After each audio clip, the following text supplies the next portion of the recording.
Marcus. Marcus didn't care for water. He was in college the first time he saw the ocean up close, and it had made his stomach turn. All that space, that endless blue, reaching out farther than an eye could hold. It terrified him. He hadn't told his friends he didn't know how to swim, and his roommate, a redhead from Maine, was already 7 feet under the surface of the Atlantic before Marcus even stepped his toes in. There was something about the smell of the ocean that nauseated him. That wet salt stink clung to his nose and made him feel as though he were already drowning. He could feel it thick in his throat, like brine, clinging to that place where his uvula hung so that he couldn't breathe right. When he was young, his father told him that black people didn't like water because they were brought over on slave ships. What did a black man want to swim for? The ocean floor was already littered with black men. Marcus always nodded patiently when his father said things like this. Sonny was forever talking about slavery, the prison labor complex, the system, segregation, the man. His father had a deep-seated hatred of white people, a hatred like a bag filled with stones. 1 stone for every year racial injustice continued to be the norm in America. He still carried the bag. Marcus would never forget his father's early teachings, the alternative history lessons that got Marcus interested in studying America more closely in the first place. The two had shared a mattress in Ma Willie's cramped apartment. In the evenings, lying on the mattress with springs like knives, Sonny would tell Marcus about how America used to lock up black men off the sidewalks for labor, or how redlining kept banks from investing in black neighborhoods, preventing mortgages or business loans. So was it a wonder that prisons were still full of them? Was it a wonder that the ghetto was the ghetto? There were things Sonny used to talk about that Marcus never saw in his history books, but that later, when he got to college, he learned to be true. He learned that his father's mind was a brilliant mind, but it was trapped underneath something. In the mornings, Marcus used to watch Sonny get up, shave, and leave for the methadone clinic in East Harlem. It was easier to follow the movements of his father than it was to watch a clock. At 6:30, he got up and had a glass of orange juice. By 6:45, he was shaving, and by 7, he was out the door. He would get his methadone, and then he would head over to work as a custodian at the hospital. He was the smartest man Marcus knew, but he never could get completely out from under the dope he used to use. When he was 7, Marcus once asked Ma Willie what would happen if some part of Sonny's schedule was to change. What would happen if he didn't get the methadone? His grandmother just shrugged. It wasn't until Marcus was much older that he started to understand just how important his father's routine was. His entire life seemed to hang in this balance. Now Marcus was near the water again. A new grad school mate had invited him to a pool party to celebrate the new millennium, and Marcus had, hesitantly, accepted. A pool in California was safer than the Atlantic, sure. He could lounge on the chair and pretend he was just there for the sun. He could make jokes about how he needed a tan. Someone yelled, "Cannonball!" sending a cold, wet splash onto Marcus's legs. He wiped it off, grimacing, after Deontay handed him a towel. "Shit, Marcus. How long we gonna stay out here, man? It's hot as hell. This some Africa heat right here." Deontay was always complaining. He was an artist whom Marcus met at a house party in East Palo Alto, and even though Deontay had grown up in Atlanta, something about him reminded Marcus of home. They'd been like brothers ever since. "We ain't been here but 10 minutes, Dee. Chill," Marcus said, but he was starting to feel restless too. "Nah, I ain't about to burn up in this damn heat. Let me catch you later." He got up and shot a small wave to the people in the pool. Deontay was always asking to go to school events with Marcus, and then leaving almost as soon as they arrived. He was looking for a girl he'd met at an art museum once. He couldn't remember her name, but he told Marcus that he could tell she was a schoolgirl just from the way she talked. Marcus didn't feel the need to remind him that there were about 1 million universities in the area. Who could say the girl would end up at one of his parties? Marcus was getting his PhD in sociology at Stanford. It was something he would never have been able to imagine doing back when he was splitting a mattress with his father, and yet, there he was. Sonny had been so proud when he told him he'd been accepted to Stanford that he cried. It was the only time Marcus had ever seen him do it. Marcus left the party soon after Deontay, making up some excuse about work. He walked the 6 miles home, and when he got there, he was sweating through his shirt. He got into the blue-tiled shower and let the water beat over his head, never lifting his face up toward it, still scared of drowning. "Your mama says hi," Sonny said. It was their weekly phone call. Marcus made it every Sunday afternoon, when he knew his Aunt Josephine and all the cousins would be in Ma Willie's house cooking and eating after church. He called because he missed Harlem. He missed Sunday dinners. He missed Ma Willie singing gospel at the top of her voice, as if Jesus would be there in 10 minutes if she would only just summon him to come fix a plate. "Don't lie," Marcus said. The last time he'd seen Amani was his high school graduation. His mother had dressed up in some outfit Ma Willie had given her, no doubt. It was a long-sleeved dress, but when she lifted her arm to wave at him while he crossed the stage to get his diploma, Marcus was almost certain he could see the tracks. Was all Sonny replied. "Y'all doing good over there?" Marcus asked. "The kids and 'em all okay?" "Yeah, we good. We good." They breathed into the phone for a bit, neither wanting to speak, but neither wanting to hang up the phone either. "You still straight?" Marcus asked. He didn't ask often, but he asked. "Yeah, I'm good. Don't you worry about me. Keep your head in them books. Don't be thinking about me." Marcus nodded. It took him a while to realize that his father wouldn't be able to hear that, and so he said, "Okay," and they finally hung up the phone. Afterward, Deontay came by to get him. He was dragging Marcus to a museum in San Francisco, the same one where Deontay had met the girl. "I don't know why you sweating this girl, Dee," Marcus said. He didn't really enjoy art museums. He never knew what to make of the pieces that he saw.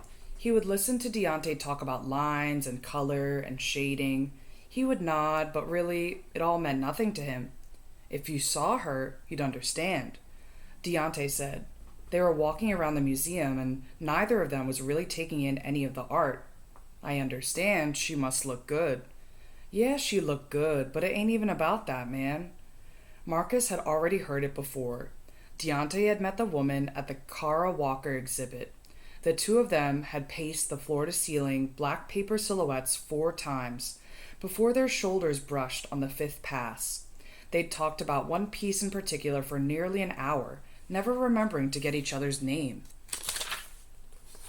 "I'm telling you, Marcus, you're going to be at the wedding soon. All I gotta do is find her." Marcus snorted. How many times had Deontay pointed out his wife at a party, only to date her for a week? He left Deontay to himself and wandered the museum alone. More than the art, he liked the museum's architecture, the intricate stairways and white walls that held works of vibrant colors. He liked the walking and the thinking that the atmosphere allowed him to do. He had been to a museum once on a class field trip back in elementary school.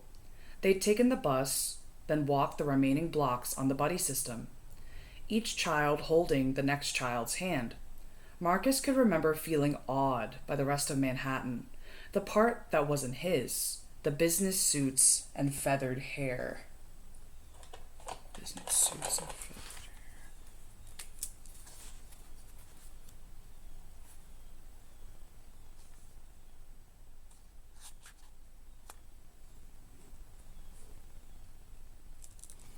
I think this is my quick tangent.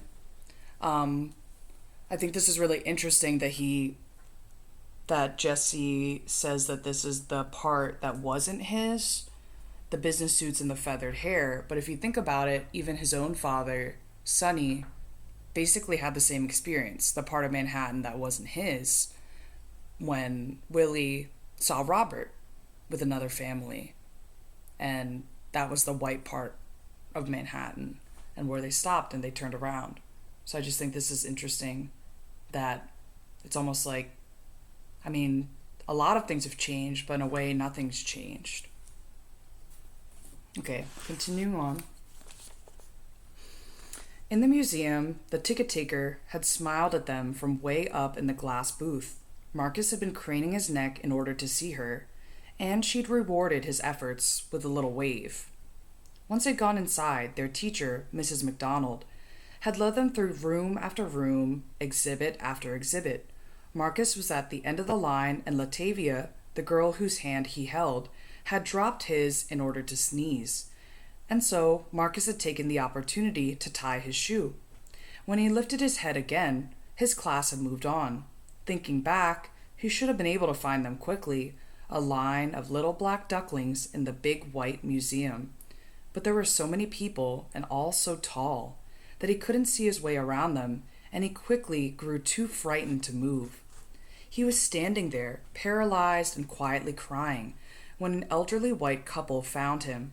"Look, Howard," the woman said. Marcus could still remember the color of the woman's dress, a deep bleeding red that only served to scare him even more. Poor thing's probably lost or something. She studied him carefully, said, "He's a cute one, isn't he?" The man, Howard, was carrying a slender cane, and he tapped at Marcus's foot with it. "You lost, boy?" Marcus didn't speak. I said, "You lost?" The cane kept hitting at his foot, and for a second, Marcus had felt as though at any moment the man would lift the cane all the way up toward the ceiling and send it crashing over his head. He couldn't guess why he felt that way, but it had scared him so badly he could start to feel a wet stream traveling down his pant legs. He'd screamed and ran from one white-walled room to another, until a security guard had chased him down, called the teacher over the intercom, and sent the whole class back out into the street, back onto the bus, back home to Harlem. Deontay found him after a while. "She ain't here," he said. Marcus rolled his eyes. What did he expect? The two of them left the museum. A month passed, and it was time again for Marcus to return to his research. He had been avoiding it because it wasn't going well. Originally, he'd wanted to focus his work on the convict leasing system that had stolen years off of his great-grandpa H's life. But the deeper into the research he got, the bigger the project got. How could he talk about great-grandpa H's story without also talking about his grandma Willie and the millions of other black people who had migrated north fleeing Jim Crow? And if he mentioned the Great Migration, he'd have to talk about the cities that took that flock in. He'd have to talk about Harlem. And how could he talk about Harlem without mentioning his father's heroin addiction, the stints in prison, the criminal record? And if he was going to talk about heroin in Harlem in the 60s, wouldn't he also have to talk about crack everywhere in the 80s? And if he wrote about crack, he'd inevitably be writing too about the war on drugs. And if he started talking about the war on drugs, he'd be talking about how nearly half of the black men he grew up with were on their way either into or out of what had become the harshest prison system in the world. And if he talked about why friends from his hood were doing 5-year bids for possession of marijuana when nearly all the white people he'd gone to college with smoked it openly every day, he'd get so angry that he'd slam the research book on the table of the beautiful but deadly silent Lane reading room of Green Library of Stanford University. And if he slammed the book down, then everyone in the room would stare, and all they would see would be his skin and his anger. And then they'd think they knew something about him, and it would be the same something that had justified putting his great-grandpa H in prison. Only it would be different too. Less obvious than it once was. When Marcus started to think this way, he couldn't get himself to open even one book. He couldn't remember exactly when the need for studying and knowing his family more intimately had struck him. Maybe it was during one of those Sunday dinners at Ma Willie's house when his grandmother had asked that they all hold hands and pray. He would be shoved between two of his cousins or his father and Aunt Josephine, and Ma Willie would begin one of her prayers with a song. His grandmother's voice was one of the wonders of the world. It was enough to stir in him all of the hope and love and faith that he would ever possess, all coming together to make his heart pulse and his palms sweat. He'd have to let go of someone's hand in order to wipe his own hands, his tears. In that room, with his family, he would sometimes imagine a different room, a fuller family. He would imagine so hard that at times he thought he could see them, sometimes in a hut in Africa, a patriarch holding a machete, sometimes outside in a forest of palm trees, a crowd watching a young woman carrying a bucket on her head, sometimes in a cramped apartment with too many kids, or a small, failing farm around a burning tree, or in a classroom. He would see these things while his grandmother prayed and sang, and he would want so badly for all the people he made up in his head to be there in that room with him. He told his grandmother this after one of the Sunday dinners, said she told him that maybe he had the gift of visions, but Marcus never could make himself believe in the God of Ma Willie, and so he'd gone about looking for family and searching for answers in a more tangible way through his research and his writing. Now, Marcus jotted down a few notes and headed out to meet Deontay. His friend's mission to find the mysterious woman from the museum had ended, but his taste for parties and outings had not. They ended up in San Francisco that night. A lesbian couple Deontay knew had opened up their house into a gallery night / Afro-Caribbean dance party. When they walked in, they were greeted by the tinny sound of large steel drums. Men with brightly colored kente cloths wrapped around their waists held drum mallets with round pink tips. A woman stood at the end of this row of men, wailing out a song. Marcus pushed farther in. The art on the walls frightened him a little, though he would never admit it to Deontay if, or more likely when, his friend asked his opinion. The piece Deontay had contributed was one of a woman with horns strung around a baobab tree. Marcus didn't understand it at all, but he stood under it for a short while, his head tilted to the left, nodding slightly whenever someone appeared next to him. Soon, the person next to him was Deontay. His friend poked him in the shoulder repeatedly, all the jabs in quick succession, so that he had finished before Marcus could tell him to stop. "What?" Marcus said, turning to look at him. It was like Deontay didn't even realize someone else was there. His body was angled away, and he suddenly turned it back toward Marcus. "She's here." "Who?" "The fuck you mean, who?" "The girl, man. She's here." Marcus turned his gaze toward where Deontay was pointing. There were two women standing side by side. The first was tall and skinny, light-skinned like Marcus himself was, but with dreadlocks that drifted down past her ass. She was playing with her locks, twirling them around her finger, or taking the whole lot of them and piling them onto the very top of her head. The woman next to her was the one who caught Marcus's eye. She was dark, blue-black. They would have called her on playgrounds in Harlem, and she was thick with sturdy, large breasts and a wild afro that made her look as though at some point very recently she had been kissed by lightning. "Come on, man," Deontay said, already walking toward the women. Marcus walked a little bit behind him.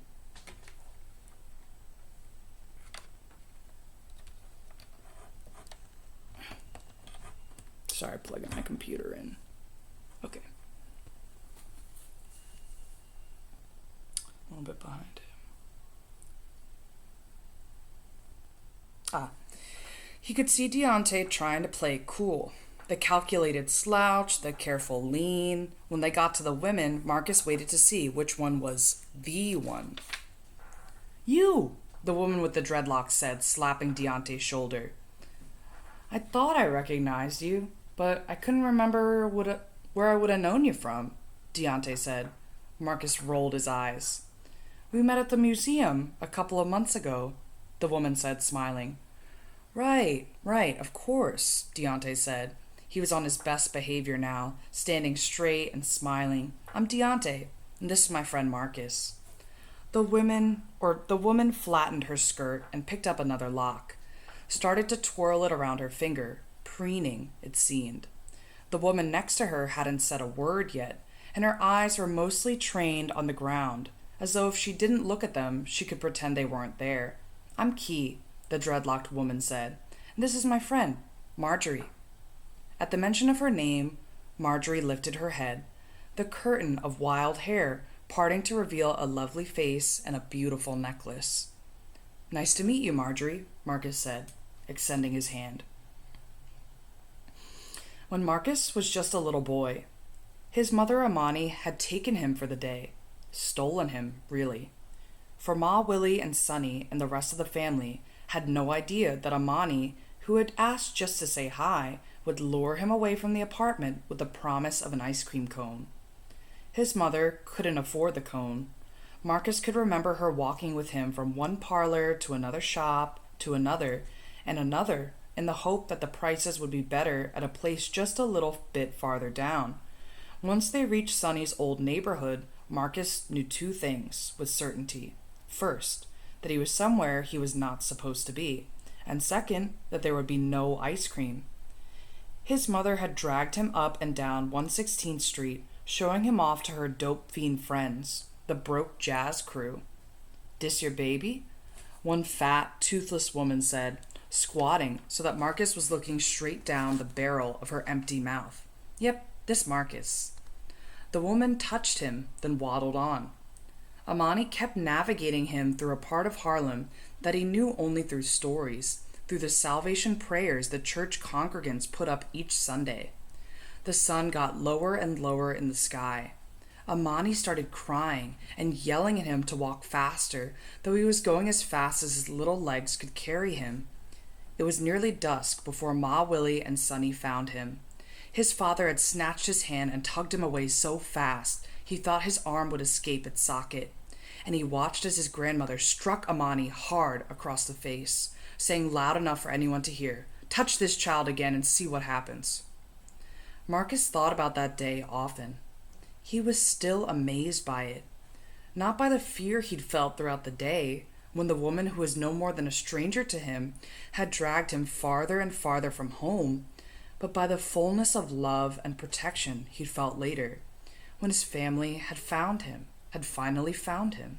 Not the being lost, but the being found. It was the same feeling he got whenever he saw Marjorie, like she had, somehow, found him. Months had passed, and Deontay and Key's relationship fizzled, leaving only Marcus and Marjorie's friendship as evidence of its ever having been. Deontay teased Marcus about Marjorie constantly, saying, "When are you going to tell that girl you into her?"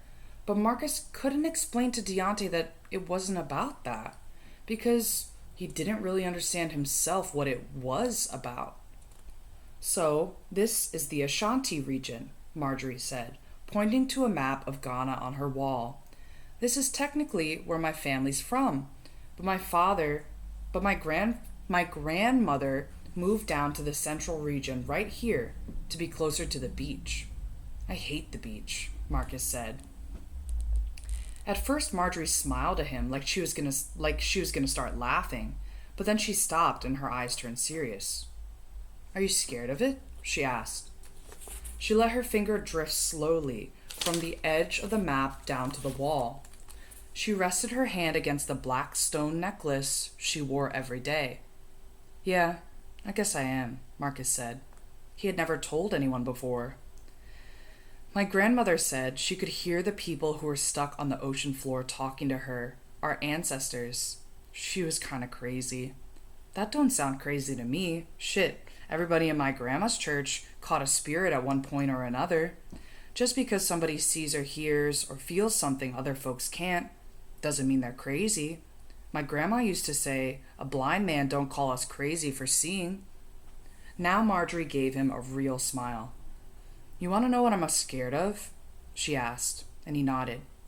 He had learned not to be surprised by how forthcoming she was, how she never gave in to small talk, just dove right into deep waters. Fire, she said. He had heard the story of her father's scar in the first week of meeting Marjorie. Her answer didn't surprise him. My grandmother used to say we were born of a great fire. I wish I knew what she meant by that.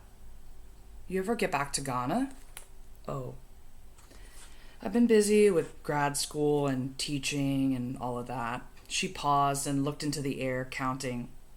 I haven't been back since my grandmother died, actually, she said softly. She gave me this. A family heirloom, I guess. Marjorie pointed to the necklace. Marcus nodded. So that was why Marjorie never took it off. It was getting late and Marcus had work to do, but he couldn't move from this particular spot in Marjorie's living room. There was a large bay window that let in so much light that his shoulder felt brushed with warmth. He wanted to stay for as long as he could. She would have hated to know that it's been so long, almost 14 years.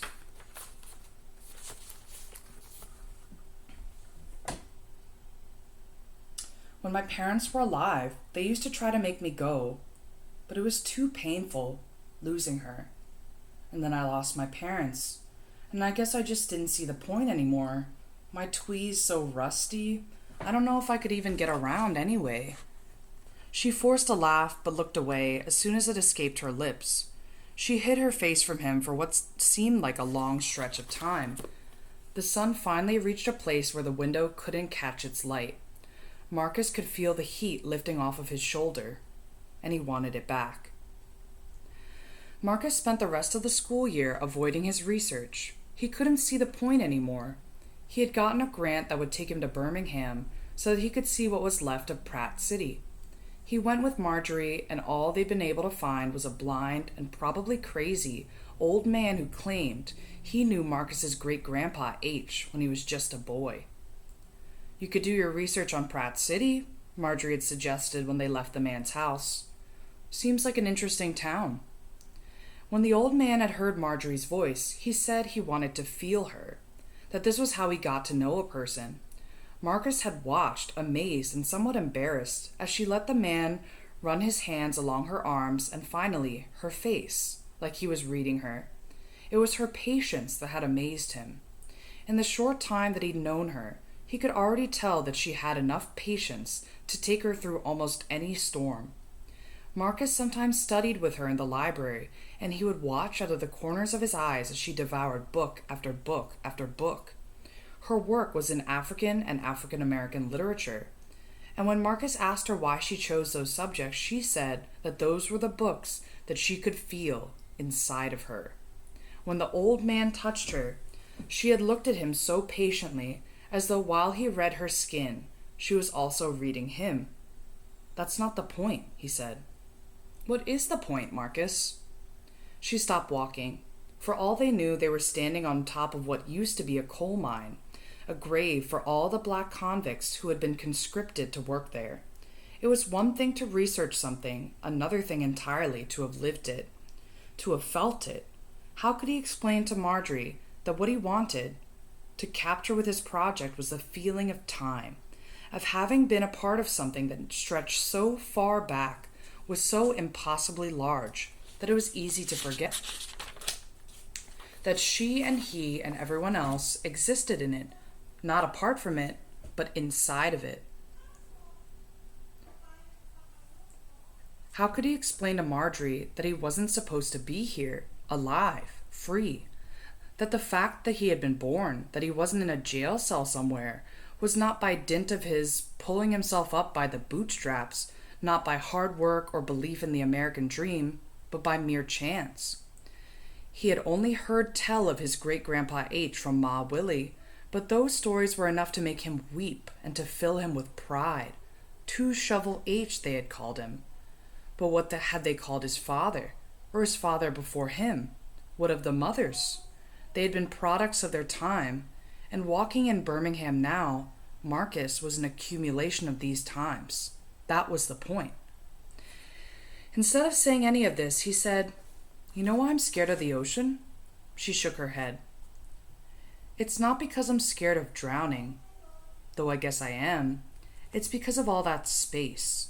It's because everywhere I look, I see blue, and I have no idea where it begins. When I'm out there, I stay as close as I can to the sand, because at least then I know where it ends. She didn't speak for a while, just continued walking a little bit ahead of him. Maybe she was thinking about fire, the thing she had told him she most feared. Marcus had never seen so much as a picture of her father, but he imagined that he had been a fearsome man, with a scar covering one whole side of his face. He imagined that Marjorie feared fire for the same reasons he feared water. She stopped beneath a broken lamppost that flickered an eerie light on and off and on and off. I bet you would like the beach in Cape Coast, she said. It's beautiful there, not like anything you would see in America. Marcus laughed. I don't think anyone in my family's ever left the country. I wouldn't know what to do on a plane ride that long. You mostly just sleep, she said. He couldn't wait to get out of Birmingham. Pratt City was long gone, and he wasn't going to find what he was looking for in the ruins of that place. He didn't know if he would ever find it. All right, he said. Let's go. Excuse me, sir. You want go see Slave Castle? I take you see Cape Coast Castle. 10 cedis, sir, just 10 cedis. I take you see nice castle. Marjorie was rushing him through the Trotro stop, hurrying them toward a cab that would take them to their beach resort.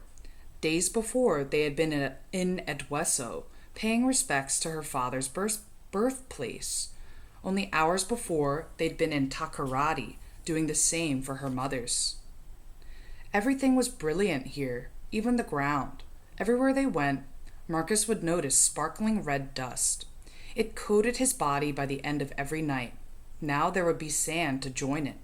Don't mind them, Marjorie said, moving Marcus past the group of young boys and girls who were trying to draw him toward them to buy this or that, take him here or there. He stopped Marjorie. You ever seen it? The castle? They were in the middle of a busy street, and cars were blaring their horns. Though it could have been at anyone, the many thin girls with buckets on their heads, the boys selling newspapers, the whole entire country with skin like his, hustling about, making driving near impossible. Still, they found a way to pass. Marjorie clutched at her backpack straps, pulled them away from her body. No, actually, I've never been. That's what the black tourists do when they come here. He lifted an eyebrow at her. You know what I mean, she said. Well, I'm black, and I'm a tourist. Marjorie sighed and checked her watch, though they had nowhere they needed to go. They had come for the beach, and they had all week to see it. Okay, fine, I'll take you. They took a cab to the resort to set down their things. From the balcony, Marcus caught his first real glimpse of the beach. It seemed to stretch for miles and miles. Sunlight bounced off of the sand, making it shimmer. Sand like diamonds in the once gold coast. There was almost no one milling around the castle that day, save for a few women who were gathered around a very old tree, eating nuts and plaiting each other's hair. They looked at Marcus and Marjorie as the two of them walked up, but they didn't move. Marcus started to wonder if he was really seeing them in the flesh. If ever there was a place to believe was haunted, this was it. From the outside, the castle was a glowing white, powder white, like the entire thing had been scrubbed down to gleaming, cleansed of any stains. Marcus wondered who made it shine like that, and why. When they entered, things started to look dingier, the dirty skeleton of a long-past shame that held the place together began to show itself in blackening concrete, rusty hinged doors. Soon a man so skinny and tall he looked like he was made from stretched rubber bands greeted them and the 4 others who had signed up for the tour. He said something to Marjorie in Fanti, and she spoke back in the halting, apologetic Twi she had been speaking all week. As they walked toward the long row of cannons that looked out at the sea, Marcus stopped her. What did he say? He whispered. He knew my grandmother. He wished me Aquaba. It was one of the few words Marcus had learned in his time here. Welcome. Marjorie's family, strangers on the street, even the man who had checked them in at the airport, had been saying it to her their entire stay. They had been saying it to him, too. This is where the church was, the rubber band man said, pointing. It stands directly above the dungeons. You could walk around this upper level, go into that church, and never know what was going on underneath. In fact, many of the British soldiers married local women, and their children, along with other local children, would go to school right here in this upper level. Other children would be sent to England for school, and they would come back to form an elite class. Next to him, Marjorie shifted her weight, and Marcus tried not to look at her. It was the way most people lived their lives, on upper levels, not stopping to peer underneath. And soon they were headed down into the belly of this large, beached beast. Here there was grime that could not be washed away. Green and gray and black and brown and dark, so dark. There were no windows. There was no air. This is one of the female dungeons, the guide said finally, leading them into a room that still smelled faintly. They kept as many as 250 women here for about 3 months at a time. From here they would lead them out this door. He walked further. The group left the dungeon and moved together toward the door. It was a wooden door painted black. Above it, there was a sign that read, Door of No Return. This door leads out to the beach, where ships waited to take them away. Them. Always them. No one called them by name. No one in the group spoke. They all stood still, waiting. For what, Marcus didn't know. Suddenly, he felt sick to his stomach. He wanted to be somewhere else. Anywhere else. He didn't think, he just started to push at the door. He could hear the guide asking him to stop, yelling at Marjorie and Fonty. He could hear Marjorie too. He could feel her arm on his hand. Then he could feel his hand push through. Then, finally, there was light. Marcus started running onto the beach. Outside, there were hundreds of fishermen tending their bright turquoise nets. There were long, handcrafted rowboats as far as the eye could see. Each boat had a flag of no nationality, of every nationality. There was a purple polka-dotted one beside a British one, a blood orange one beside a French one, a Ghanaian one next to an American one.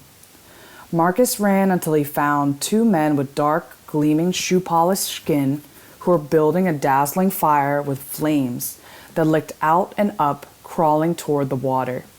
They were cooking fish on the fire, and when they saw him, they stopped, stared. He could hear her feet behind him before he could see her. The sound of feet hitting sand, a light, muffled sound. She stopped many paces away from him, and when she spoke, her voice was a distant thing carried by sea-salted wind. "What's wrong?" Marjorie shouted, and he just kept staring out into the water. It went every direction that his eye could see. It splashed up toward his feet, threatening to put out the fire. "Come here," he said, finally turning to look at her. She glanced at the fire, and it was only then he remembered her fear. "Come," he said again. "Come see." She stepped a little bit closer, but stopped again when the fire roared into the sky. "It's okay," he said, and he believed it. He held out his hand. "It's okay." She walked to where he stood, where the fire met the water. He took her hand, and they both looked out into the abyss of it. The fear that Marcus had felt inside the castle was still there, but he knew it was like the fire, a wild thing that could still be controlled, contained. Then Marjorie released his hand. He watched her run headlong into the crashing waves of the water, watched her dip under until he lost her, and all he could do was wait for her to resurface. When she did, she looked at him, her arms moving circles around her, and though she didn't speak, he knew what she was saying. It was his turn to come to her. He closed his eyes and walked in until the water met his calves, and then he held his breath, started to run underwater. Soon waves crashed over his head and all around him. Water moved into his nose and stung his eyes.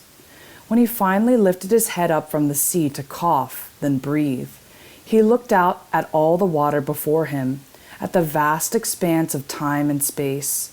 He could hear Marjorie laughing, and soon he laughed too. When he finally reached her, she was moving just enough to keep her head above water. The black stone necklace rested just below her collarbone, and Marcus watched the glints of gold come off it, shining in the sun. "Here," Marjorie said, "have it." She lifted the stone from her neck and placed it around Marcus's. "Welcome home."